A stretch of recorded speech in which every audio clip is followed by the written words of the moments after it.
दोस्तों, क्या आप सोच सकते हैं कि एक लड़की जो पहले सिर्फ गुस्से और जिद के लिए जानी जाती थी, आज पूरी सोर्ट सैंक्टम में मैड डॉग के नाम से मशहूर हो चुकी है। लेकिन उसके इस पागलपन के पीछे नफरत नहीं, बल्कि प्यार छुपा हुआ है। आज हम जानेंगे मुशोकु टेंसेई सीजन 3, एपिसोड 2, हाउल मैड डॉग की पूरी कहानी हिंदी में। दोस्तों, एपिसोड की शुरुआत होली लैंड ऑफ सॉर्ड से होती है। ये वो जगह है जहां दुनिया के सबसे ताकतवर तलवारबाज पैदा होते हैं। यहीं पर एरिस पिछले 2 सालों से ट्रेनिंग कर रही है, लेकिन उसकी ट्रेनिंग बाकी लोगों से बिल्कुल अलग है।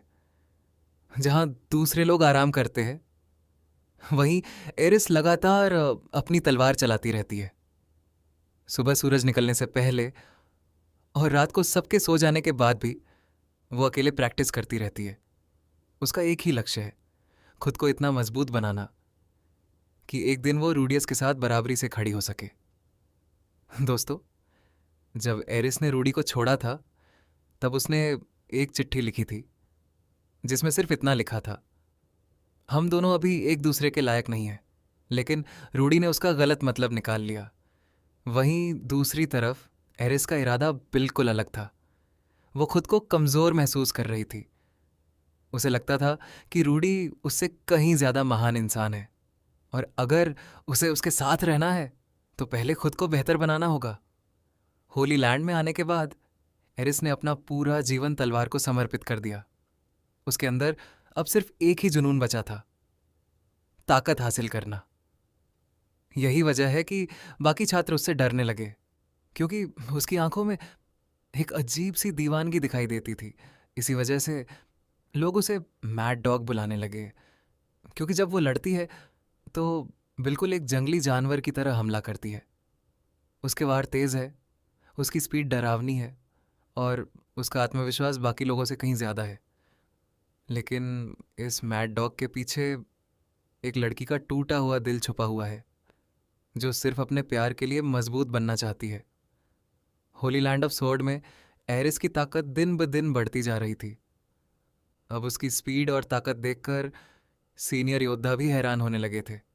जहां बाकी लोग सालों तक मेहनत करके भी एक स्तर पार नहीं कर पाते, वहीं एरिस बहुत तेजी से आगे बढ़ रही थी। लेकिन उसकी असली ताकत सिर्फ उसकी तलवार नहीं थी, बल्कि उसके दिल में छुपी हुई भावना थी। इसी बीच हमारी मुलाकात होती है निना फेरियन से। निना सोर्ड किंग गैल्फैरियन की बेटी है और होली लैंड की सबसे प्रतिभाशाली लड़कियों में से एक मानी जाती है। बचपन से ही उसने सिर्फ ताकत और जीत को महत्व दिया था। उसके लिए प्यार, भावनाएं या रिश्ते सिर्फ कमज़ोर लोगों की चीज़ें थी। लेकिन जब उसकी मुलाकात एरिस से होती है तो उसकी पूरी सोच बदलने लगती है। एक दिन निना एरिस को लगातार ट्रेनिंग करते हुए देखती है। वो हैरान होकर पूछती है, तुम आखिर इतना मेहनत क्यों करती हो? एरिस बिना कुछ सोचे जवाब देती है, अपने पति के लिए। यह सुनकर निना पूरी तरह चौंक जाती है, क्योंकि उसने कभी नहीं सोचा था कि कोई इंसान प्यार की वजह से इतना मजबूत बनने की कोशिश कर सकता है। इसके बाद निना को रूडियस के बारे में जानने की जिज्ञासा होती है। वो सोचती है, आखिर ऐसा कौन इंसान है जिसके लिए एरिस जैसी ताकतवर लड़की इतनी मेहनत कर रही है। तब एरिस रूडियस की कहानी सुनाना शुरू करती है। वो बताती है कि कैसे बचपन में रूडी ने उसे पढ़ना लिखना सिखाया, कैसे उसने उसे एक बेहतर इंसान बनाया, कैसे टेलीपोर्ट डिजास्टर के दौरान उसने अपनी जान की परवाह के बिना सबकी मदद करने की कोशिश की। एरिस की आंखों में रूडियस के लिए सिर्फ प्यार नहीं, बल्कि गहरा सम्मान दिखाई देता है। उसके लिए रूडी दुनिया का सबसे महान इंसान है, और यही कारण है कि वो खुद को उसके लायक बनाने के लिए हर दिन अपनी सीमाओं को पार कर रही है। दोस्तों, यही वह पल है जहां हमें एरिस के कैरेक्टर की असली गहराई समझ आती है। पहले जो लड़की सिर्फ गुस्से में फैसले लेती थी, अब वही लड़की अपने भविष्य के लिए मेहनत और धैर्य का रास्ता चुन रही है। उसका प्यार अब उसकी कमजोरी नहीं, बल्कि उसकी सबसे बड़ी ताकत बन चुका है। लेकिन होली लैंड में सभी लोग एरिस की इस सोच को नहीं समझ पाते। कई लोग उसे पागल समझते हैं, कई लोग उसके जुनून से डरते हैं, और कुछ लोग उसकी ताकत को चुनौती देना चाहते हैं। यहीं से शुरू होने वाला है मैड डॉग का असली इम्तिहान। दोस्तों, अब होली लैंड ऑफ सोर्ड में एरिस का नाम हर किसी की जुबान पर था। लोग उसे सम्मान भी देते थे और उसे डरते भी थे, क्योंकि उसकी लड़ाई करने की शैली बाकी सभी योद्धाओं से अलग थी। जहां सामान्य सोर्ड गॉड स्टाइल के योद्धा सिर्फ तकनीक और अनुशासन पर भरोसा करते हैं, वहीं एरिस अपनी पूरी भावनाओं के साथ लड़ती है। उसके हर वार में उसकी मेहनत, उसका दर्द और रूडियस के लिए उसका प्यार दिखाई देता है। एक दिन निना फैसला करती है कि वो एरिस की असली ताकत को परखेगी। उसे अभी भी विश्वास नहीं हो रहा था कि प्यार जैसी भावना किसी इंसान को इतना मजबूत बना सकती है। लड़ाई शुरू होने से पहले पूरे ट्रेनिंग ग्राउंड में सन्नाटा छा जाता है। हर कोई जानता था कि आज दो प्रतिभाशाली योद्धाओं का मुकाबला होने वाला है। एक तरफ थी निना फेरियन, जो बचपन से ही सोर्ड गॉड स्टाइल की जीनियस मानी जाती थी, और दूसरी तरफ थी मैड डॉग एरिस, जिसकी ताकत और जुनून ने सबको हैरान कर दिया था। जैसे ही मुकाबला शुरू होता है, निना पहला हमला करती है, लेकिन एरिस बिजली की रफ्तार से उसका वार रोक देती है। उसकी मूवमेंट इतनी तेज थी कि कई दर्शक उसे ठीक से देख भी नहीं पाते। कुछ ही पलों में निना को एहसास हो जाता है कि एरिस पहले वाली एरिस नहीं रही। उसकी ट्रेनिंग ने उसे पूरी तरह बदल दिया है। अब उसके हर कदम के पीछे एक स्पष्ट उद्देश्य है। दोस्तों, यहीं पर हमें एरिस की असली ग्रोथ दिखाई देती है। पहले वो सिर्फ गुस्से में लड़ती थी, लेकिन अब वो सोच समझकर अपने हर वार का इस्तेमाल करती है। उसका दिमाग और शरीर दोनों एक साथ काम कर रहे हैं।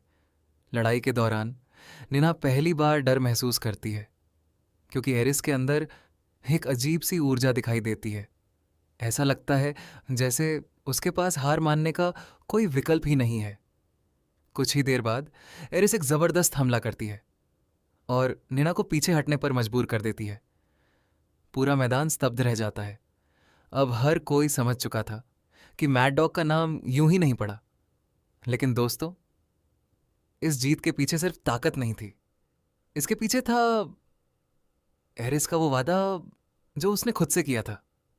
वो वादा कि एक दिन वो इतनी मजबूत बनेगी कि रूडियस उसके ऊपर गर्व कर सके, और इसी भावना ने उसे बाकी सभी लोगों से अलग बना दिया। दोस्तों, निना के साथ हुए मुकाबले के बाद पूरे होली लैंड ऑफ सोर्ड में एरिस की चर्चा होने लगती है। अब हर कोई समझ चुका था कि यह लड़की सिर्फ ताकत के भरोसे नहीं लड़ती, बल्कि उसके अंदर एक ऐसा जुनून है जो उसे लगातार आगे बढ़ने की शक्ति देता है। मुकाबले के बाद निना एरिस के पास आती है। उसके मन में अब भी एक सवाल था। वो पूछती है, आखिर तुम्हारे अंदर इतनी ताकत आती कहाँ से है? एरिस कुछ देर शांत रहती है और फिर मुस्कुराकर जवाब देती है, क्योंकि मैं उस इंसान से प्यार करती हूँ जिसने मेरी जिंदगी बदल दी। दोस्तों, यही इस पूरे एपिसोड का सबसे महत्वपूर्ण पल है, क्योंकि यहाँ पहली बार हमें एरिस की असली भावनाएं समझ आती है। उसके लिए रूडियस सिर्फ उसका प्रेमी नहीं है, बल्कि उसका आदर्श भी है। जब वो छोटी थी, तब उसका स्वभाव बेहद गुस्सैल और जिद्दी था। वो किसी की बात नहीं सुनती थी और सिर्फ अपनी ताकत पर भरोसा करती थी। लेकिन रूडियस से मिलने के बाद उसकी जिंदगी बदलने लगी। रूडियस ने उसे पढ़ना सिखाया, सोचना सिखाया और दूसरों की परवाह करना भी सिखाया। यही वजह है कि एरिस उसे दुनिया का सबसे महान इंसान मानती है। दोस्तों, मैड डॉग नाम सुनने में भले ही डरावना लगता हो, लेकिन असल में उसके पीछे एक बेहद खूबसूरत भावना छिपी हुई है। उसकी सारी मेहनत, उसकी सारी तकलीफ और उसका पूरा संघर्ष सिर्फ एक इंसान के लिए है। अब एरिस का सपना सिर्फ इतना है कि एक दिन जब उसकी मुलाकात फिर से रूडियस से हो, तो वो उसके सामने सिर झुकाकर खड़ी ना हो, बल्कि गर्व के साथ उसका सामना कर सके। इसीलिए वो हर दिन अपनी सीमाओं को तोड़ रही है, हर दिन पहले से ज्यादा मजबूत बन रही है। और यही कारण है कि होली लैंड के लोग उसे मैड डॉग कहते हैं। लेकिन दोस्तों, अगर गहराई से देखा जाए तो वो कोई पागल योद्धा नहीं है। वो सिर्फ एक ऐसी लड़की है जो अपने प्यार को खोना नहीं चाहती, और उसके लिए वो पूरी दुनिया से लड़ने को तैयार है। इस एपिसोड का मुख्य संदेश यही है कि सच्चा प्यार इंसान को कमज़ोर नहीं, बल्कि पहले से कहीं ज़्यादा मजबूत बना सकता है। एरिस ने रूडियस को इसीलिए नहीं छोड़ा क्योंकि वो उससे प्यार नहीं करती थी, बल्कि इसलिए क्योंकि वो खुद को उसके लायक बनाना चाहती थी। ये एपिसोड एरिस के कैरेक्टर डेवलपमेंट को शानदार तरीके से दिखाता है। पहले वाली गुस्सैल और बचकानी लड़की अब एक जिम्मेदार और मजबूत महिला बन चुकी है, और शायद यही वजह है कि फैंस एरिस को मुशोकु टेंसी के सबसे बेहतरीन कैरेक्टर्स में से एक मानते हैं।